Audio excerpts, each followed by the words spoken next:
Hello and welcome to the Advanced Placement World History Podcast. This is episode 6, Social Classes in the Classical World. So, we're talking about social hierarchies in the classical world, and we want to say right off the bat that the classical civilizations, so it's like Rome, Han China, Persia, classical Greece, all have a lot in common with the first civilizations like Egypt, Mesopotamia, early China, in the sense that they both had extreme inequalities. And this was both inequalities between rich and poor and inequalities between men and women. So, the first civilization I want to talk about in this podcast is China, and I want to pay particular attention to the development of the government bureaucracy in China. Now, it's really in the classical period where the Chinese government's bureaucracy takes shape, and this is important because the bureaucracy really lasts in China until the 20th century. So, that represents just a huge amount of continuity over a period of more than 2,000 years.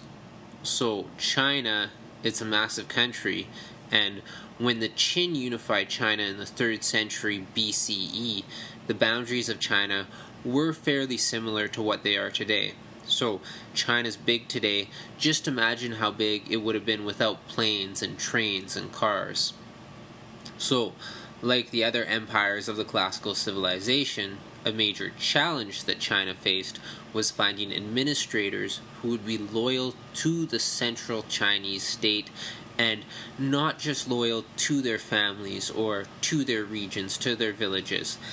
These administrators would be needed to help the Chinese government rule over such a massive territory. So, when the Han Dynasty came to power in 200 BCE, or around 200 BCE, they implemented a system that required every Chinese province to send a new crop of their best and brightest Chinese men to Chang'an, the capital of the Han Dynasty, every year. And these bright men would train for positions in the Chinese civil service. Now, the Han had a school called the Imperial Academy, where these men were sent from the Chinese provinces to the Imperial Academy, and here they studied vigorously. And these men would study history and literature and mathematics, but above all else, they would study the teachings of Confucius, which was the official state ideology. Now, jobs in the civil service were very prestigious. And they were given to the men who performed best on this civil service examination. Now, according to Confucian thought, government officials should have been chosen on the basis of merit. So, they shouldn't be given their positions based on inheritance or wealth. So, to get a job in the civil service, you had to be smart and you had to be able to do well on the exam. And logically, the most important and highest paying jobs were given to the people who did best on the exam. So this system of selecting government officials lasted until the 20th century, so the early 1900s. So this lasted over 2,000 years. Now, typically the exam would create scenarios that would be sort of relevant to what was happening in China at that time, so sort of like problem-solving scenarios, and they asked the people taking the exam, one of the questions on the exam was to apply the teachings of Confucius to solving these scenarios or to solving these problems. So, technically, the best jobs were given out based on merit, so that's on performance on the exam.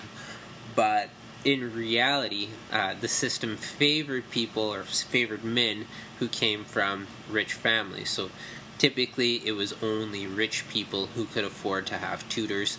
Studying for one of these exams basically took up your whole life. So if you were a son of a peasant, you couldn't devote your life to studying. You needed to devote your life to growing food. And if you were the daughter of anybody, you couldn't write the exam because it was only open to males. With that said, from time to time, a village or a wealthy person would sponsor a lower class boy who was particularly bright. And if that boy did end up becoming a government official, he would sort of serve as an advocate for his village. So there was a small amount of social mobility in that sense. Once getting in with the government bureaucracy, state officials had a great life. They were carried around in horse-drawn carriages, they got to wear fancy silks and robes and headdresses, and they were basically treated like royalty because they were the representatives of the emperor. So, the state officials were a class unto themselves in China. Most of these state officials came from wealthy families. In China, land was wealth, and wealthy families were the landowning families. So you might hear them referred to also as the scholar gentry class. Now, typically these landowners had houses in both the cities and the rural areas, and they lived a life of luxury. When the Qin unified China in 210 BCE, most of the land was owned by the peasants, and the peasants farmed their own land. The Qin dynasty, followed by the Han dynasty, increased the taxes on peasants, and what happened was basically peasants had to sell their land to wealthier neighbors, and land ownership became more and more concentrated in the hands of the few. So, this theme of landowners versus peasants is a big part of Chinese history and was really the source of a lot of problems and rebellions throughout Chinese history. The Chinese government, for their part, were largely responsible for all this land ending up in the hands of a few because they charged taxes that the citizens just weren't able to pay. So, people had to sell their land and work on the farms of these landowners, but land accumulating in the hands of the few was a bad thing in the eyes of the Chinese government. Basically, the government wanted to prevent people from becoming rich because if other people became rich, they could afford their own armies and challenge the supreme rule of the Chinese emperor.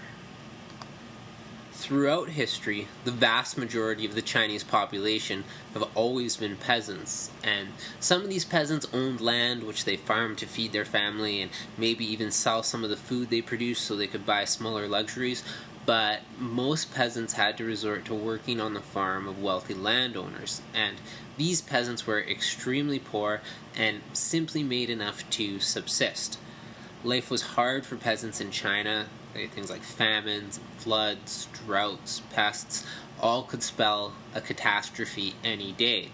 And all peasants were expected to pay taxes, all peasants were expected to work on government building projects for 1 month every year, and all Chinese men had to spend at least 2 years serving in the military.